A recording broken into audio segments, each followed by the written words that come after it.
who is running that restaurant. अजूनपासून clarity काय येऊक ना. Some complaint has been filed तिथल्या म्हाका खबर. नाही पण ते आयरिश ऑडिशन म्हटलं की ते जे हे आसा बांदकाम आसा तें इलिगल आहा म्हणून. That is still not told by TCP. TCPन Sangla आपण इन्स्पेक्शन करता. त्याचे रिपोर्टाचे पयलीं आमी उलोवप ना. नाल्यार आमकां नोटीस येतली. See, it is what whoever speaks has to have some facts with him. कितें तरी डॉक्युमेंट जाय न्हू. आनी डॉक्युमेंट नासतना उलोवप म्हणजे ताका एडवोकेटाची नोटीस येवप. आनी म्हाका दिसता कितकेच जाणांक येयल्या अशें नोटीसी. Central ministers of Congress have got notices. Even Goa, whoever has taken a press conference without having proper documentation. Lawyer noticed that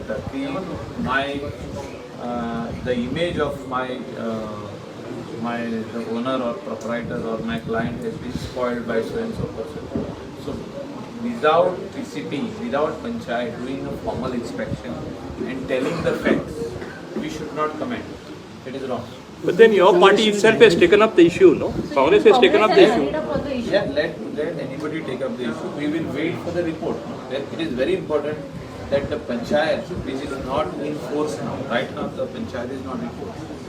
There is no body, elected body now. Panchayat secretary administration. I think after 10 they will do the inspection and they will issue the notice for inspection and give the report whether they have license or not. Same way I think town planning also will give the report. Then we can talk. And I think we should hold on till then.